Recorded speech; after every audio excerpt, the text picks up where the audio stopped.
Hello, my little goblins, and yes, you read it right. We're playing Sylvians today, and this deck is going to be nuts. I can tell right off the bat it's going to be really good. First of all, this whole deck, we're running a Sekka's Light, we're running a bunch of plants, running two of these Rikis, so you can make some of these level 8 baddies. Hashtag Mommy Milker. And we're also basing a lot of the deck around Magical Merchant, because guess what? If you run 2 spells in the deck and you flip Magical Merchant, you probably mill half the deck. But this is the important part. So the reason why we're playing Magical Merchant is because Sylvians, right? Their effects don't actually activate if you just mill them from like Grass is Greener. They have to be excavated first. So when we excavate with Magical Merchant, it also sends them to the graveyard. So technically, Magical Merchant, I could mill like 20 cards and all these effects will activate. So that's the reason why we're playing Magical Merchant, if you guys wanted to know. Now, I wanted to play Book of Kaiju and stuff like that, but when I started playing more spells in the deck, it just made Magical Merchant like mill 2 cards and that's that. Which wasn't very good. Like that's like worse, that's like significantly worse than Sylvan Mushroom guy. You know what I mean? But the whole point of what we want to do with the deck, we have the Magical Merchant set. Opponent attacks us. Magical Merchant flips. It mills like 10, 20 cards. We hit a lot of our cards like Marsh Leaf and Kosher Mushroom and stuff. We have a lot of gas for our follow-up return. And we also pop their whole, like, we pop a bunch of cards in their field. That's ideally what we want to do.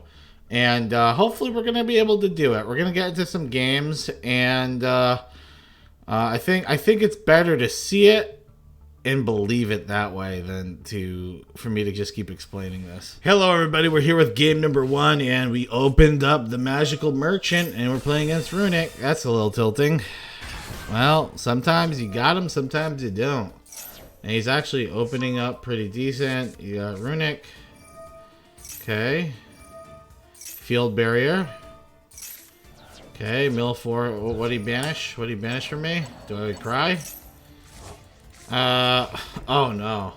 We have 1 Sekka's Light, so if I flip Magical Merchant, I mill like 90% of my deck probably. Alright, we're gonna do some Riki plays. I actually have an idea here. So, since he has the Field Barrier, you're gonna see what I'm gonna try and do here.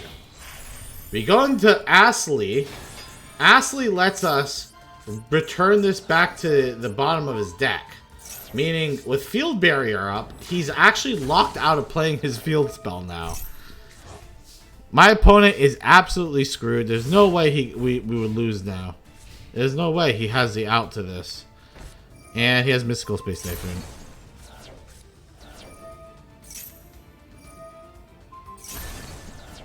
Mystical Space Typhoon? Did he activate something to just add the field spell back to his hand? No, you just naturally drew it. Oh, that's neat. Well, he summons Gary. I think I'm fine with Gary though. Him using the shit on 1, like his field spell on 1 card, that means he's like struggling for cards right now. You know, the Rose Lover's effect doesn't activate. We special summon that. Summon another level 4. Another level 4. Boom, boom. Here comes Riki, Queen of Strenna. Dude, shit's just popping right now. We're popping off right now. Boom. Boom. Boom. I'm gonna activate that. Always call Sekka's Light with this effect, because if it's a spell, it adds to your hand. There we go to Aurea. This was just pitiful. I literally should not have done the discard. I mean, it doesn't really matter that much. But, like, for some reason, I thought as effect worked. For some reason, I don't know if I just didn't read it right. I thought this was you send a plant from your hand to the thing, and then you just, for the amount of plant cards you have, you get to look at the top and show, like, move them around. I didn't realize it was just the level of the monster you send. So this is actually a good effect if you're going to do it with, like, a high-level monster, like a level 8 or 7 or something. Because then you get to rearrange the top 7, 8. That's pretty good. Well, the mill double tree. Kind of unfortunate. We don't want to mill all of them, but here we are milling them. And then we add Gartadruk is going to add our Riki to the top of the deck. Rearrange. And then we attack the shit out of them. We miss lethal. I mean, we don't miss lethal because we didn't have lethal. But we were pretty darn close to getting it. Our opponent finds a flash curse. And then we get sphere moded. We have 17 cards in the deck. It's a little scary. We attack. And he uses freezing curse. This is not looking good for us right now. It's not looking good for us. But we never expected to get this far against Runick. So it's not my fault. It's everyone else's. We set the magical. Alright. So this is just a lunatic play, by the way. We set Magical Merchant face down. I don't know how tapped you have to be to set Magical Merchant when you have 1 second in the deck and you're playing against Runick. But here we are. He plays Runick Alert, sets a card. We're like, alrighty. We flip up the Magical Merchant. Here, time 3, 4, 5, 6, 7, 8, 9, 10. We'd milled 10 cards out of our deck. Got some pretty good effects going off, though. The problem is we don't really have we don't have a way of dealing with the sphere mode because sphere mode can't be targeted. So, like, our main game plan, I think, is what we're going to have to do is to go into Zeus. We go into Zeus. We have 2 cards left in the deck. Oh, 1 card. Never mind. We have 1 card left in the deck. Well, if he has something, he's got something, right? We go into Teardrop. We go into Princess Sprite. Teardrop activates. He's going to negate. He's going to go for a negate here.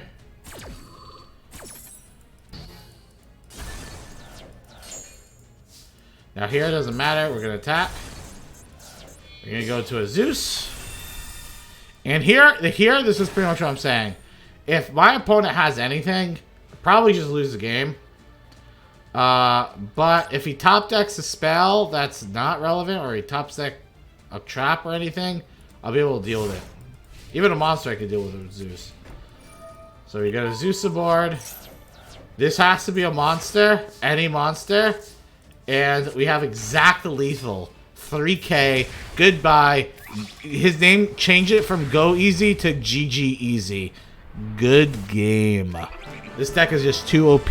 Just overran and destroyed Runick without any hesitation. Alright guys, this is game number 2 and our hand is immense. It is insane. We're playing against Clemdog 3000 and guess what? If you guys thought playing against Runick was devastating, you can only imagine playing against Despia. But let me ask you a question. This is going to be a Despia deck with a room temperature IQ person playing it. I honestly think it might have been a bot at some point. This is their opening play was branded in red. Like they sent, let's look at this all over again. They sent Alibur to the graveyard. Okay, let's look at this. Sent Alibur to the graveyard, fine. Branded in red, and then fused into Masquerade Dragon. Yikes. I mean, you know, if he could have just branded it red, add it to hand, and then normal. Can you normal summon it? Yeah, like just normal summon and then grab the branded fusion, right? But no, this is what he decided to do. But our hand is so horrific, we actually can't punish that. And then he goes for a super poly. This is probably the worst Mirror Jade. Actually, you know what's the best Mirror Jade play? And then he banishes. So I'll give him props for that. He banishes my card. I was a little surprised, honestly. I thought he sets branded lost. I don't know anymore. I don't know. We get max seed. This is really triggering. I'm not gonna lie. Now, I'll be honest with you. I thought I could OTK our opponent here. And that's a primary reason why I decided to play into this max C. But then I realized my cards suck ass. And I'm playing a really poopy deck. Also, we thought that we could OTK him with just Riki, because Riki tribute this, but he has Masquerade Dragon. So he just brings back Masquerade Dragon. And I literally can't really do anything else here, which is unfortunate. So we're just gonna beat Clemdog's ass for a good 5k damage. What is it, like fucking 5,700? Smackarooey 23. GG, dude. And then we lose our entire board. But then we can play Sylvan Sequita to protect ourselves. There's no way we live this. I'm just gonna point out that there's like zero way. There's no way Clemdog will do the same horrible plays that he did last turn, right? There's absolutely no way this will be a train wreck again, right? I do want to point this out too. This is gold. I know this is gold because obviously I'm not playing Sylvans and fucking Diamond. I'd rather do some heinous things to me that would make me end up on Law and Order SVU than continue playing this in Diamond. But dude, this is early in the season, so this guy was probably plat. Let's be honest. And I just want to point out these plays. He normal summons Fallen of Albaz. Since this is a wind monster, and he's probably not playing the other fusions, the other I forget which fusion which lets you use like a level no, I think it's a level 8 or more for the fusion. I don't know. But so it doesn't do anything. And then he uses Polymerization to go into Guardian Chimera using both his monsters so the trigger doesn't activate because I don't have 2 monsters on the field. So he just summoned a vanilla 3,300 attacking monster. But he called by a grave my Riki pedal, so GG. I guess who's a better player now? I guess I just lose. Now the question is, can we out 3,300 attack? That's a good question. We're gonna set Magical Merchant. I set Magical Merchant because there's no. So I'm gonna talk this real quick. There's no way I can actually break, I can go over 3,300. And for anyone screaming at their computer saying go into drag, Rika locks you into plants. So I can't do that. It'd be nice to do that, but it locks you into plants. This card did not lock you into plants. She'd be actually kind of busted because you could easily go into a lot of different level 8s. But I would be able to go into this, but this is targeted, right? If I had a way of going into a level 7, you know what? I missed lethal. Hear me out. Wait, no, I didn't. Wait, yeah, I did. Yeah, I did. I did miss lethal. So you know what I could have done for lethal?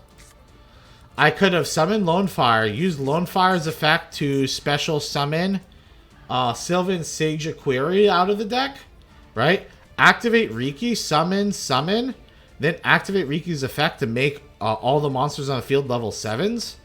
And then I could XZ summon into Aurea, because Aurea is non-targeted bounce. It's a non-targeted bounce. So I would actually be able to bounce Chimera back and then attack for 26. Actually be 20, it'd be like, I'd attack for like 4k. That was actually probably the play. GG. Instead, I decided to set Magical Merchant because I'm a troll. Hell yeah, dude. Look at this shit. This shit's broken, dude. 1 mil, 2 mil, 3 mil, 4 mil, 5 mil, 6 mil, 7 mil, 7 mil. That's actually pretty good. We take no damage this turn because we're going to have an extra blocker. Unfortunately, I'm not popping any of my, not getting any of my pop cards, but... Boop. Boop.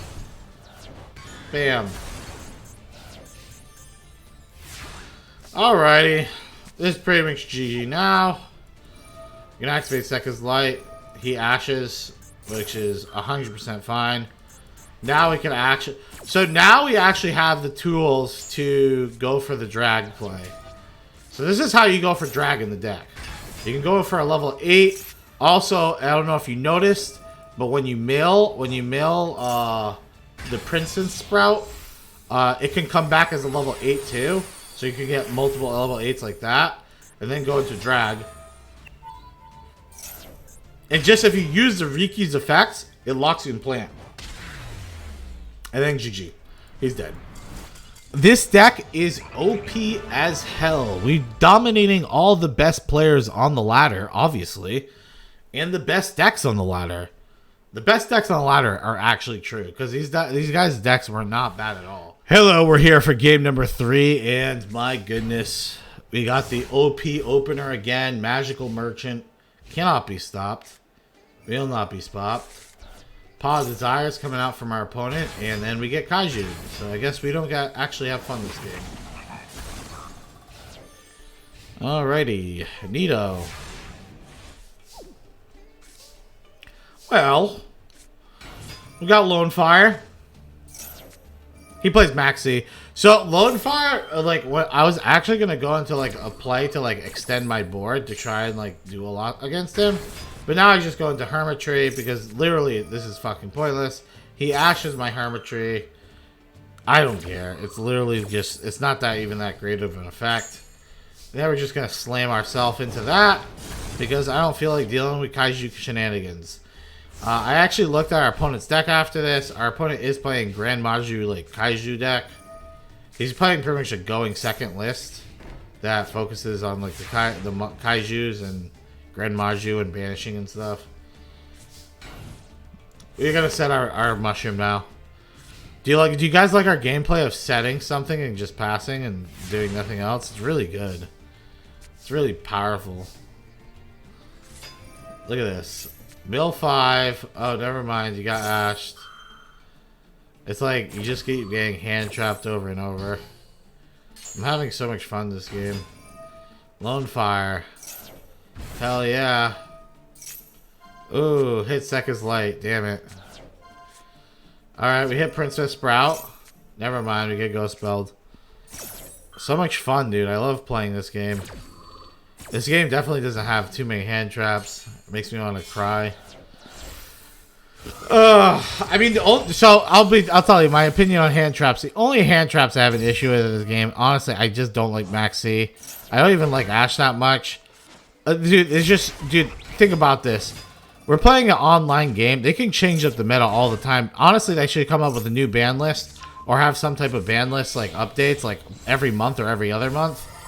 Like, dude, it's been like 3 ofs in every deck for like since the beginning of time. It's like, isn't that kind of boring? Like people are running like the same like 10, 15 cards in every deck. It's kind of annoying. I think they should just, I think it should ban more often. Because guess what? When they ban cards like that, I'm smacking the shit out of them. I could have actually went for lethal here. But like everyone in the chat was fucking telling me that he had Nibiru. And I was like, okay, well if he has Nibiru, I guess I don't want to do it. They're like, he has Nibiru, he's Nibiru. I think normally I would have went for that. Like if I was playing by myself, I probably would have went for that. Because I didn't think he had Nibiru. But I don't know. I was second guessing it. Because you know when you're talking to chat and stuff, I was like, I'm not really paying attention as much to the game. But yeah, I'm just that's one topic that really tilts me about Master Duel. They need to do more updates with like ban lists and stuff. There's no reason why there's like we're having abandonments like 3 times a year or something. You know what I mean? Or like 4 times a year. It's not acceptable. But yeah, we smoked him. Easy peasy, lemon peasy. This deck's broken. I think we've seen enough. We're gonna go to a recap right now. Hello, welcome to the recap. And if you're watching still, thank you for watching. And please subscribe if you haven't, because I'm building these decks using all this ultra. I want you to look over to the side while I was crafting this deck. I crafted like Sylvan Charities. I have three ultra rares I crafted right here, and a Crossroads Dragon. Subscribe just because I wasted 120 ultra rare dust. You know what? 150 ultra rare dust. And Mardell's not that bad though. It's a pretty good card. That's all I'm saying. Subscribe, please. It helps me out. And also join our Discord. Description's down below for you guys who can't like navigate anywhere else. You just have to click a link and you click the thing and add it to your Discord. All right, it's pretty good Discord. Pretty sweet. Pretty awesome. We got 230 plus members on there, and it's just growing. So let's talk about how did the deck perform. The deck was insanely garbage. All right, there was a twist there. You thought I was going to say it was insane. You thought I was going to say it was nuts, didn't you? No. You have to be nuts. You have to be clinically insane to play this deck. Honestly, if you play this deck, your family should check up on you. This deck is horrendous. When I say this deck, I'm talking about the archetype of Sylvan. It's just not good. The only thing I would say that might be redeeming about the archetype, maybe, if we made like a going second variant. But the thing is, I tried a going second variant, and it was just bad. Because the Sylvan monsters, right? These cards, they want you, right? They want you to play a lot of monsters in the deck. Very similar to Fur Hire. Like Fur Hire, you want to play a lot of the monsters in the deck. One of the problems it has, though, this is a thing that makes Fur Hire way better than this, though. Fur Hire, their effects let you summon off of each other. This, I have to randomly mill something that will give me a bonus effect. Because guess what? If I mill this mushroom head bitch, right? Even though he's adorable, like look at his little feet. Look at his little feet. I wonder what they smell like. Even if we mill this little mushroom guy and they have no spells and traps, we're not really getting much value. Just like if we mill marsh leaf, marshall leaf, we don't really get that much value. It's very specific cards you really want to be hitting with it. I actually think this card's probably one of the best cards in the deck. Sadly, doesn't seem like it. But these are not once per turn effects. Like they're not hard once per turn. So like you could summon multiple of these in one turn if you're milling or you're sending Sylvans to the graveyard. So that's actually pretty good. Magical Merchant. I'm going to say 2 things about this card. Is the card good? Yeah, I mean, I think the effect on Magical Merchant is inherently broken. I mean, it's very, very powerful effect, especially if you build the deck around it. Like we're milling as much as like a grass deck, except we're playing 40 cards. So the effect is really good. The problem is you have to build your deck with only 2 spells, like very few amount of spells, because if you put too many spells, then you don't really mill that much. And another negative effect, it's a flip. Like, the flip really kills you. Because, like, you're hoping your opponent attacks into it, realistically. And I really couldn't find cards that could make me take super advantage of flip cards. A lot of the times, your opponent doesn't even let you flip. Like, they'll just either banish the card face down, they pop the card, something like that. They won't barely attack into it. But when you do actually get the flip off, it feels very good, and it feels like you actually could win. When you get the flip effect, it feels like you could win. That's all I'm going to say about that. Other cards that performed well in the deck that I actually think were, like, decent in the deck, I guess, for the deck being not very good. Or not I'm not even going to say not very... For the deck being ass. Obviously, Rose Lover, very good card. This card allowed us to combo a lot. Riki Petal was actually pretty good, too. The reason why we only ran 1 is because it locks into plants, too. But we could search off of a lot of our other cards. So like if this gets discarded, we can special summon this out of the deck. And there's a lot of other cards that can summon it. So I mean, there's like a few cards that we could have done stuff with. I think this card overperformed. This card is probably one of the better cards in the deck. I actually liked the Riki, the Teardrop of the Riki Queen. I liked Aslia. I like these the rank 7s and 8s. I thought they performed pretty well. Unfortunately, we had Riki Queen Strenna too, which was it's a pretty powerful card normally. I think in a lot of other plant decks, like if you're talking about like Sun Avalon. But it just did not... I wasn't able to perform that well with it because I couldn't really get consistently level 4s on the field as much as I wanted to. Which really sucks because her ability is really powerful. Like, you tribute it to the effect of Jasmine. I don't know. Maybe play more Riki cards or something, or just don't play the archetype at all. That's probably something. We never really got any good chances of going to Chaos Ruler. I thought we would have a lot more chances doing that. Baron de Fleur, kind of a pipe dream. Never really went into that. If I had to do any replacements, maybe just even get rid of these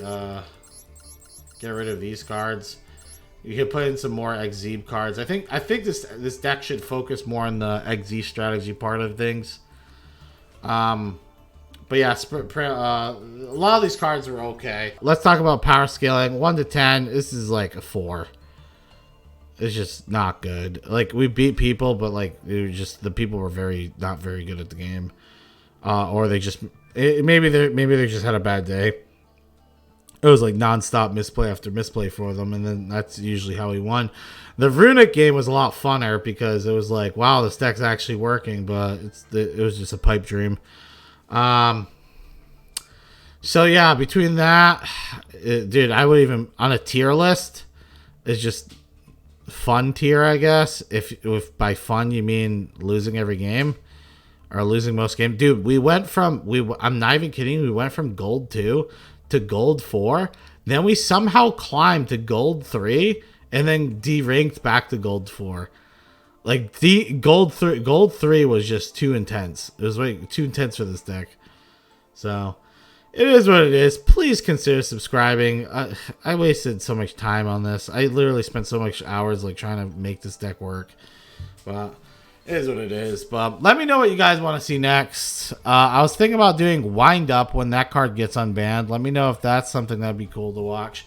I heard other people say they don't want to watch Wind Up. They said Wind Up's boring, so I don't know. All right, goodbye.